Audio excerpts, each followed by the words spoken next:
তো অবশেষে আজকে আমরা চলে আসলাম মাছ নিয়ে ময়মনসিংহ থেকে। তো আজকে আপনাদেরকে দেখাই কিভাবে আমরা মাছ নিয়ে আসলাম আর কিভাবে মাছ ছাড়তেছি। তো এখানে দেখতে পাচ্ছেন আমি একটি পলিথিন খুলতেছি। তো এই পলিথিনটার ভিতরে আসলে সবগুলো মাছ আছে। তো এগুলো এত টাইট ছিল যে খুলতে পারতেছিলাম না। তো ভাগ্যিস ভালো একটা কাটার নিয়ে গেছিলাম।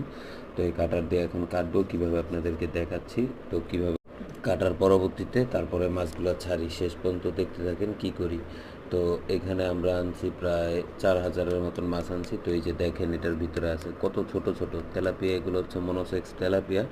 তো এগুলো বড় হবে 3-4 মাসের ভিতরে, মোটামুটি ভালো বড় হয়ে যাবে। এই যে দেখতে পাচ্ছেন, এই যে দেখেন, এই যে একদমই ছোট ছোট, একদম চিংড়ি মাছের মতন লাগতেছে।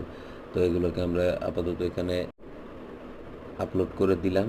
তো এরপরে দেখা যাক এখানে কি পরিমাণ ভিউ আসে। আপনারা তো বুঝতেই পারতেছেন ভিউ মতলব, ভিউ বলতে আমি আপনাদেরকে বোঝাতে চাচ্ছি আর কি কী পরিমাণ ফলন হয়। তো এখানে অলরেডি আরও ঢালা শেষ। তো এই যে আরেকটা খুলতেছি।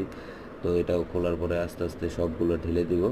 তো ঢেলে দেওয়ার পরবর্তীতে দেখবো যে কী পরিমাণ টিকে। তো আপনার এই যে আরেকটা খুললাম, এই যে দেখেন, এই যে এটার ভিতরে অনেক পরিমাণ আছে। তো এই এক একটা প্যাকের ভিতরে আছে প্রায় 1,000-এর উপরে করে আছে। এই যে দেখেন কীভাবে করে ছাড়তেছি। তো তারা একটুটুক মানে একটুটুক জায়গা পাওয়া সত্ত্বে এই যে দেখেন কীভাবে চলে যাচ্ছে।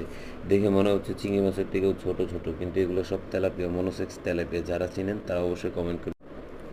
আর আশা করি ভিডিওটা ভালো লাগলে সবাইকে দেখার সুযোগ করে দেবেন। যদিও ভয়েস ওভারটা ভালো হয়নি, তবু আপনারা কিছু মন খারাপ করবেন না, আমি শুধু আপনাদের বোঝানোর জন্যই দিছি ভয়েস ওভার।